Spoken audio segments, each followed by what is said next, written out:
Programa Nosso Direito em Ação, mais uma vez discutindo temas de interesse de todo cidadão e, claro, em especial nós sempre discutimos temas aqui voltados ao operador do direito. Nós sempre estamos desenvolvendo aqui, fazendo a verdadeira cidadania e, claro, sempre com a sua participação.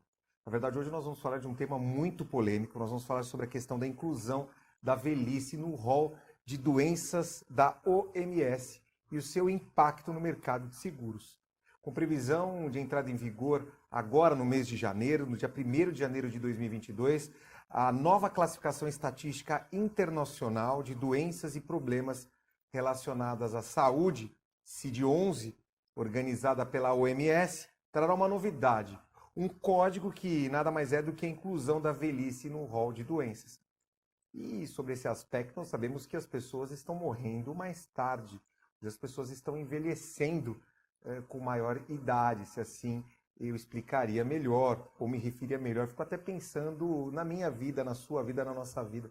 Para falar sobre esse tema, nós recebemos um especialista, um advogado que conhece muito sobre esse tema, que é o Dr. Marcelo Franciosi Fonseca, advogado, especialista em seguros do escritório Rucker Cury Advocacia e Consultoria Jurídica. Como vai, doutor? Olá, boa noite, tudo bem? Obrigado pelo convite. Primeiramente, é um prazer estar aqui. Espero que a gente possa contribuir com esse debate para todos que nos assistem e nos prestigiam com a sua audiência. Dizer que é um prazer recebê-lo, o senhor que é especialista no tema. Olha, esse tema, na verdade, quando ele veio até a redação, essa pauta, na verdade, me chamou a atenção, porque fiquei pensando, porque um dia eu vou envelhecer, eu sei que quem está nos assistindo provavelmente está pensando, e eu fico até, claro que não é o tema hoje da entrevista, mas eu fico pensando até na questão não só do seguro de vida, mas no próprio seguro, no próprio convênio de saúde, os impactos. Mas, enfim, longe de discutir a questão do convênio, que lá na frente nós vamos falar sobre essa questão polêmica, doutor. O que o senhor pode dizer sobre essa questão polêmica relacionada à velhice? E agora agora não são mais idosos, na verdade não podemos nem chamar assim, são as pessoas, na verdade temos que chamar de seniors, é isso?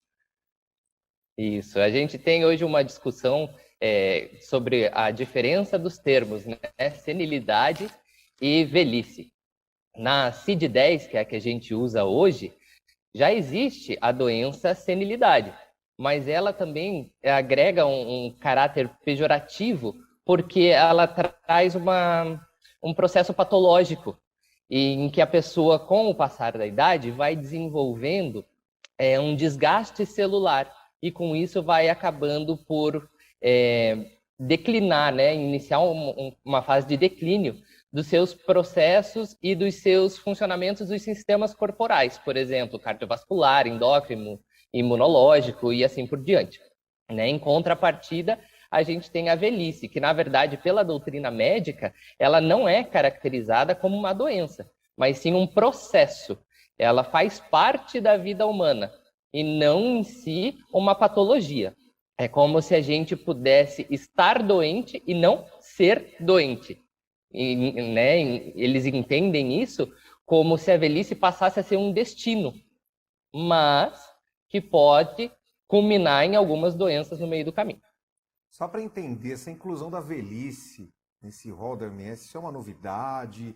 Isso já existia? Como funciona essa questão a nível de inclusão? Porque a OMS, na verdade, ela traz todo o regramento para até que os profissionais do direito e a própria sociedade possam ter uma base aí de como trabalhar.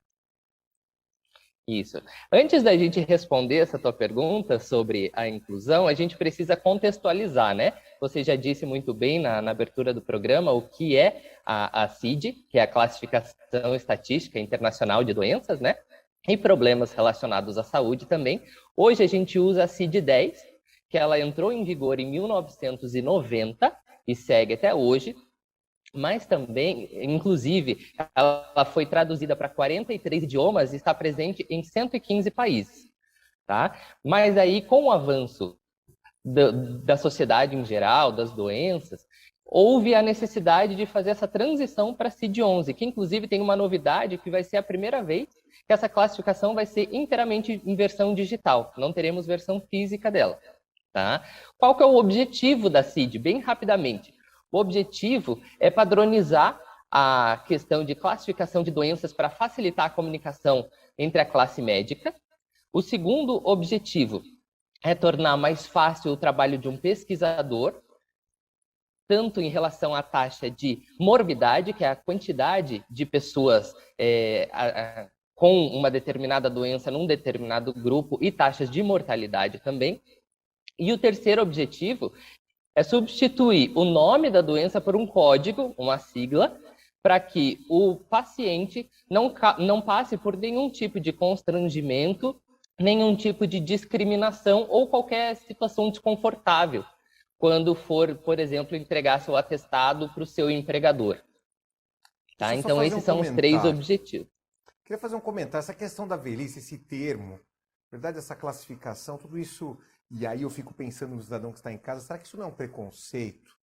Eu fico pensando como uma forma assim, de nós discutirmos essa questão de uma maneira bem crítica. Será que é um preconceito dizer, olha, o cidadão agora, ele é velho, né? Então ele tem uma doença porque ele é velho, é isso? É isso que eu quero entender, o cerne dessa questão. Porque quem está em casa, de repente, olha, então daqui a pouco... Eu hoje mesmo conversava com uma advogada, ela está em plena atividade, ela tem 85 anos, fiquei lisonjeado de conversar com essa advogada, e ela se referia ao fato de que não parou nunca. E tem um espírito inovador, um espírito empreendedor ainda. Quer dizer, então pela OMS, a partir de 1º de janeiro, ela é considerada doente, é isso? Exatamente. E é justamente esse um dos pontos que a Sociedade Brasileira de Geriatria e Gerontologia debate e alega quando se mostra contrária a essa inclusão da velhice como uma doença. Por quê? Porque a gente, como eu já disse, não está falando de uma patologia, mas sim a velhice como uma condição natural da vida do ser humano, né? E a gente também não pode deixar de considerar que 3/4 dos óbitos, por exemplo, existentes no Brasil, são em pessoas acima de 60 anos, mas por causas alheias, por doenças específicas. E isso também traria um impacto na precariedade de pesquisas e investimentos da sociedade em geral em relação às doenças específicas de causa-mortes. Então, você, a partir do momento em que num país tem 33 milhões de pessoas consideradas idosas, torná-las doentes, sim, isso com certeza implica em etarismo, que nada mais é do que o preconceito em relação à idade. Só para a gente ter uma noção, a cada 5 anos, mais ou menos, de acordo com pesquisas do IBGE, a população idosa cresce 25%.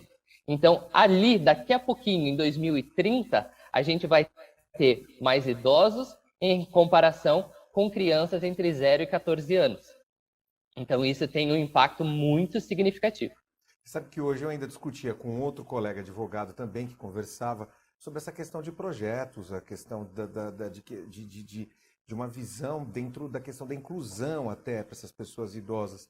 Uma grande preocupação é como se coloca esse tema hoje na sociedade, porque quando você fala em inclusão, você fala para o ser humano, olha, você tem que estar incluído, ou questão da inclusão hoje até como uma questão de modernidade, você dá ali o suporte necessário para essas pessoas idosas, quer dizer, já é difícil isso. Será que essas pessoas, quando observarem essa sigla agora, denominada pela OMS, essas pessoas não vão se sentir um pouco constrangidas? E eu vou até mais a fundo, né? Como é que fica o mercado de seguro? Quer dizer, o cidadão, quando ele chegar agora e ficar velho, propriamente dito, ele vai ter que pagar muito mais, porque agora ele vai ser um doente, efetivamente. É isso? Olha, eu vou te responder que só Deus sabe como que vai ficar, viu? Mas brincadeiras à parte, são muitas questões a serem levantadas nessa parte. A mudança começa a valer em janeiro. Então, a gente aí tem um pouquinho mais de 2 meses para efetivamente botar em prática questões concretas. Há meses, estudiosos já vêm estudando essa questão, estão debruçados praticamente 24 horas por dia, mas sim, impactos teremos com certeza. Mas a gente também não pode deixar de pensar, por exemplo, que já existe no Brasil em tramitação um projeto de lei, que é o PL 5383 de 2019, que ele visa mudar a idade de 60 anos, que é o considerado idoso hoje no Brasil, para 65, justamente por conta de uma advogada, como você acabou de comentar, que está nos 85 anos em plena atividade.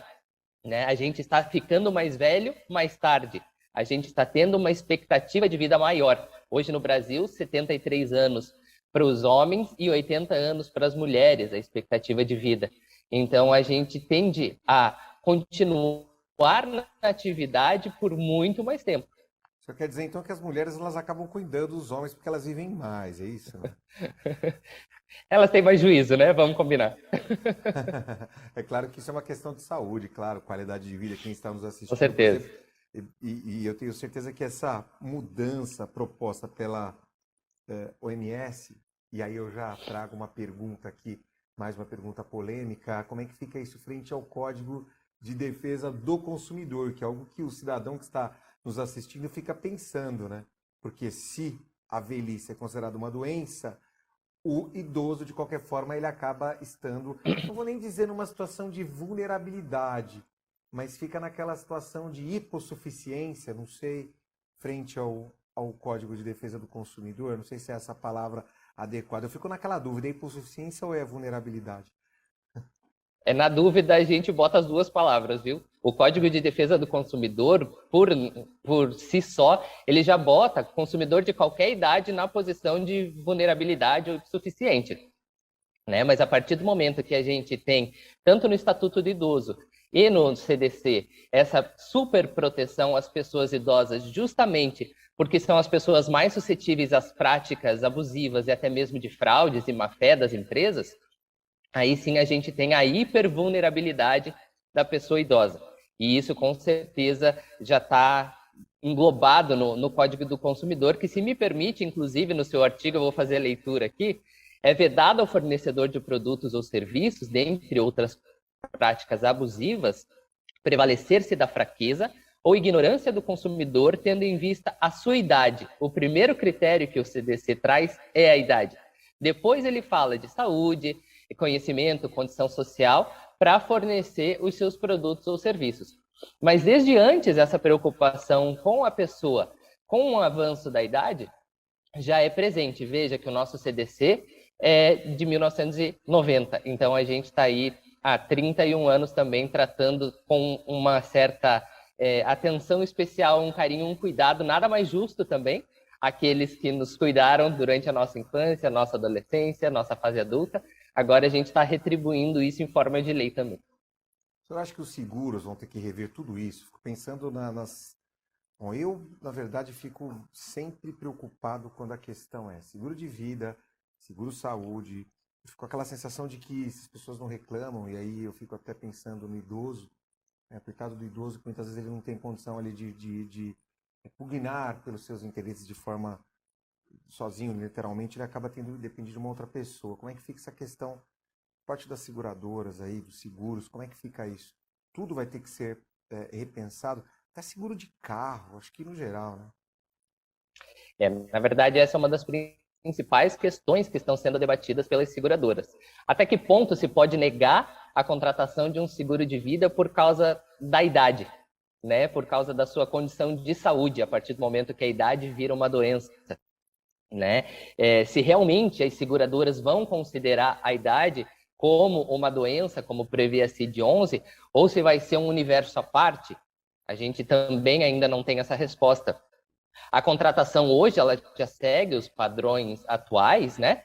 Já tem adotado para a sua precificação do seguro de vida o cálculo atuarial, que seria a idade e o risco, né? As condições de saúde. Então, será que a velhice pode ser uma doença a ser incluída no rol dos riscos que não vão pelo contrato de seguro?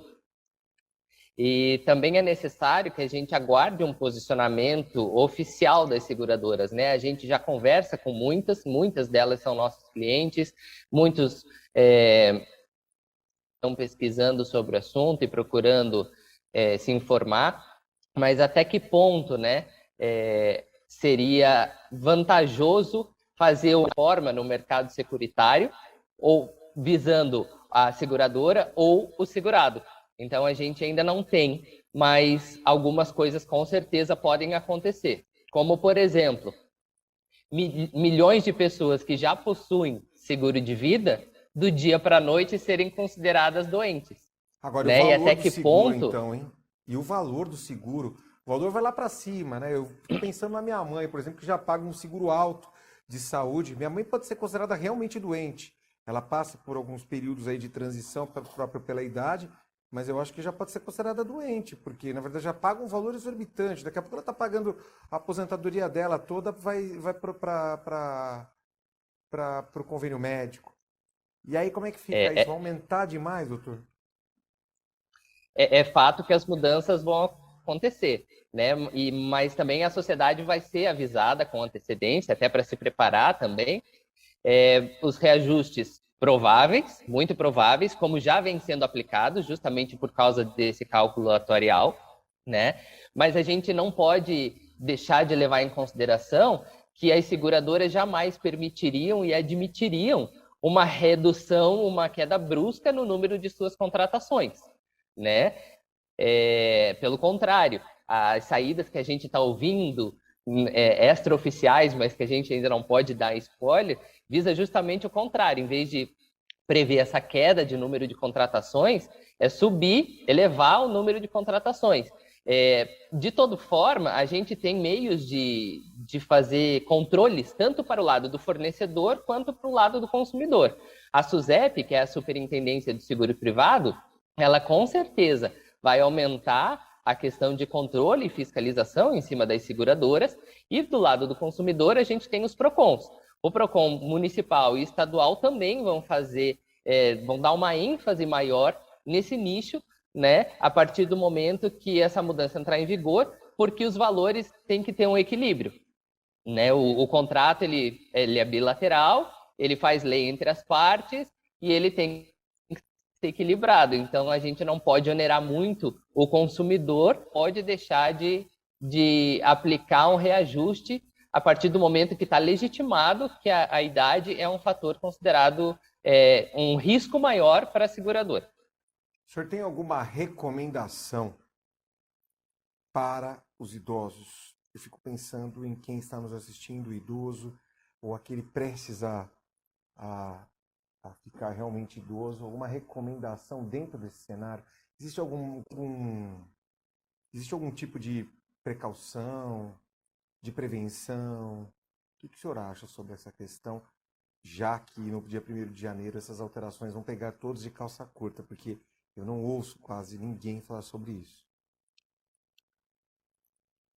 A gente tem recomendações aí para todo mundo, não só para os idosos, especialmente para eles, mas para a sociedade em geral, né? Para os idosos, por exemplo, ficar com o radarzinho ligado, né? Tem que ficar acompanhando o valor do prêmio. O que é o prêmio? Geralmente, quando você contrata o seguro de vida, você não paga de uma vez só, você faz o pagamento parcelado. A essa parcela, nós damos o nome de prêmio, né? Então, a partir do momento que você acompanhar que o prêmio está subindo consideravelmente, que está ficando desproporcional, que você percebe que vai ficar difícil de pagar, tem que acionar os órgãos de proteção ao consumidor e, inclusive, a seguradora, né?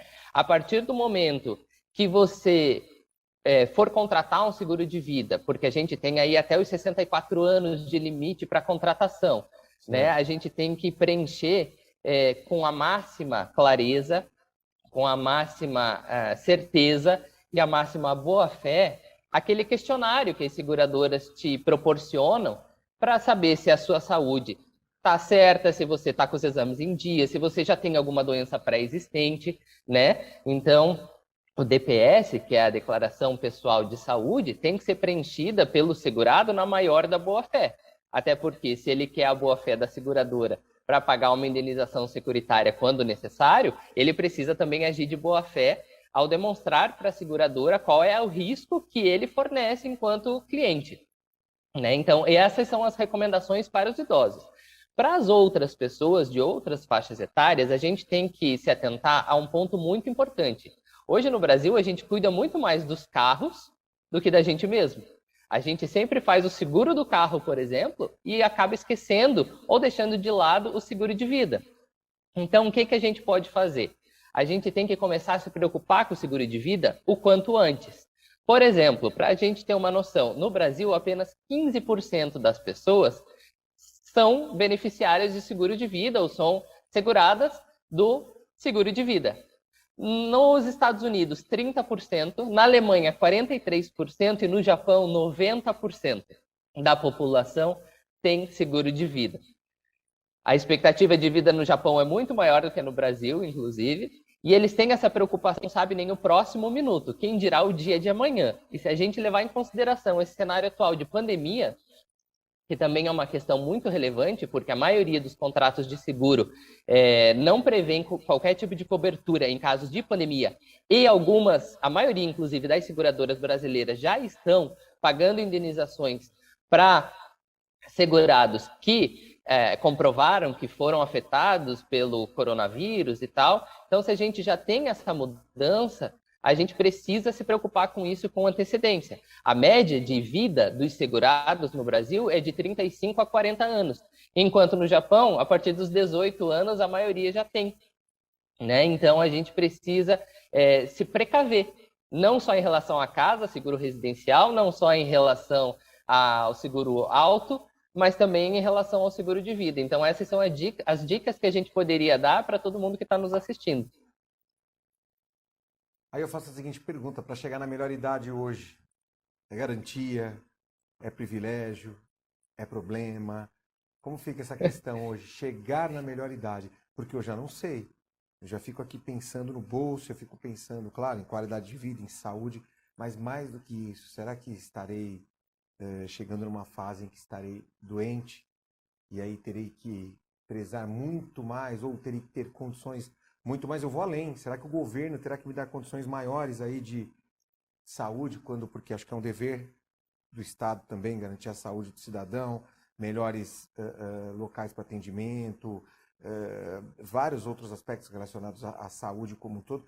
Será que o Estado aí também não vai ter que garantir aí melhor saúde para o cidadão, em especial para o idoso, que agora serão doentes no futuro? Olha, se é um problema ou se é um privilégio chegar nessa melhor idade, vou te dar a resposta mais clássica do mundo jurídico, né? Depende. Depende do ponto de vista de quem está analisando. Sempre vai ter o otimista, sempre vai ter o pessimista, né? Eu sou do time dos otimistas. Eu acho que é uma dádiva você chegar cada vez mais experiente, né?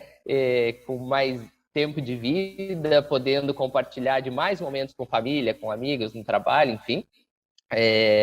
Mas, sem dúvida nenhuma, para o ponto de vista do mercado securitário, pode ser que a gente tenha a começar a dar início a um problema. A gente também não pode deixar de pensar que, além dessas mudanças da OMS, da classificação CID-11, a gente vai ter também mudanças no Poder Judiciário.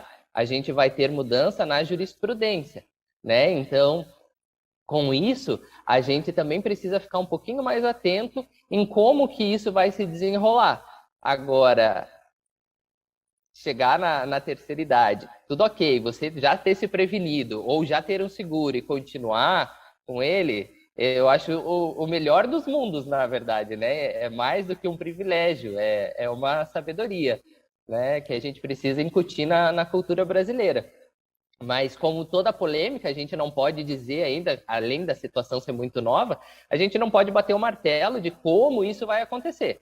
A gente está estudando tanto empresas privadas, entidades internacionais, classe médica, que também muita parte da classe médica é contra essa inclusão, né? A partir do momento que a gente tem algumas mudanças muito significativas, como, por exemplo, em disorder, que não tinha na CID de 90, né, que é aquele distúrbio em jogos eletrônicos. A gente tem outro avanço, perdão, que é a inclusão da síndrome de burnout na classificação CID-11. A gente tem a inclusão do transtorno do espectro do autismo, e a gente tem a retirada da transexualidade como um distúrbio mental. Então, são muitos avanços que a gente está fazendo com a CID-11. A gente não pode deixar que uma doença específica seja motivo de retrocesso. Mas uma coisa que a gente... Não, agora eu quero fazer uma pergunta aqui. Essa questão da transexualidade. Eu não estou te ouvindo. Tá me ouvindo? Voltou? Voltou? Agora sim. Olá, então, olha só. essa questão da transexualidade como doença e a sua inclusão ou não. Quer dizer, isso está em debate, doutor, essa questão, que isso é muito polêmico e isso envolve até uma série de posições relacionadas a LGBT. Eu sei que não é o tema do programa, mas esse tema e outros, todos eles são polêmicos, não é isso? A polêmica é o que norteia o mundo jurídico, né? A sociedade ela vai evoluindo e o direito tem que se adaptar também. Com o avanço dos estudos e da ciência, a gente descobriu que a transexualidade ela não é um distúrbio mental, ela é uma orientação de gênero, né? Então a gente tem que saber diferenciar o que é sexo biológico, identidade e configuração de gênero. Identidade de gênero, né? A pessoa ela pode ser homoafetiva, heteroafetiva, cis, trans, mas isso não significa que ela tem uma patologia. Inclusive, já foi retirado da classificação não só a transexualidade, como a homoafetividade, né? Você ser uma pessoa, um gay, uma pessoa lésbica, uma pessoa bissexual, enfim, não pode ser tratada como doença. Inclusive, a gente já teve aí o avanço da questão da proibição da cura gay, atendimento em consultórios psicológicos e psiquiátricos. Então, isso também, com certeza, é um tema para muito mais de um programa, mas é um avanço também. Aliás, eu quero convidar para nós traçarmos um debate aqui, trazer mais pessoas para falar sobre esses temas polêmicos. E principalmente, eu até aproveito aqui quem está nos assistindo, aproveitar a sua entrevista, que aliás eu fiquei muito lisonjeado com a sua participação. Aproveitar quem está nos assistindo, quem quiser participar conosco de um debate sobre esses temas polêmicos, porque isso traz um repensar, traz uma quebra de paradigmas. Eu aproveito para fazer o convite aqui, eu tenho certeza que o nosso convidado de hoje também tem essa intenção de discutir sempre temas importantes. E eu acho que a sua entrevista hoje ela foi mais do que trazer conhecimento, mas foi trazer cidadania para todos nós, falar de temas que realmente trazem um repensar da sociedade, mas eu faço aqui o convite. Queria agradecer muito a sua presença, a sua participação e, como eu disse, né, voltarmos a discutirmos temas polêmicos, não só porque é polêmico, mas porque quando é polêmico é porque estamos discutindo valores da sociedade, são esses valores que impactam na alteração das legislações. Nós só temos uma lei mudando no país a partir do momento que os valores mudam. E para mudar os valores, eu acho que o veículo de comunicação ele tem uma função primordial, que é essa discussão. Quero agradecer muito a sua presença. Imagina, eu que agradeço. Só para fechar, a gente não pode deixar de citar que tanto essa questão da população LGBT, que não é o foco hoje, mas essa questão da velhice, a inclusão da velhice na CID-11, ela tem um aspecto muito positivo, que é incitar o debate, a reflexão na população em geral. Não só nos profissionais aptos das áreas correlatas, mas a toda a população como um todo, né? Você provocar o debate, você provocar a reflexão, você fazer as pessoas conversarem sobre isso em casa, criar o diálogo entre pais e filhos, entre amigos, mostrar para as pessoas que a ciência, sim, está aí para isso e que a gente precisa respeitar, a educação serve para isso também. Então, foi um prazer. Contem comigo sempre para o que precisar. Eu quero agradecer você, Leopoldo, pelo convite, toda a equipe do programa Nosso Direito em Ação. Foi uma honra estar aqui. Com certeza eu realizei um sonho de estar aqui com vocês, subir mais um degrauzinho na minha carreira profissional, de estar aqui participando desse programa. Eu não vou citar nenhum nome para não me complicar depois, mas eu quero agradecer a toda a equipe do Escritório Ricker Cury, que me acompanha. Eu digo que eu não trabalho com colegas, eu trabalho com amigos e professores. O meu dia a dia com eles jamais seria o mesmo se eu não tivesse com essa equipe do meu lado, que na verdade não é nenhuma equipe, é um time, é uma família. Aos nobres colegas que atuam comigo na minha carteira de clientes, também faço aqui meu agradecimento e quero me colocar à disposição. Com certeza, a gente tem muito mais tema polêmico, muito mais cidadania, muito mais debate para fazer. Quando vocês precisarem, vocês, o público em geral, podem nos procurar, podem me procurar, que eu estou de braços abertos.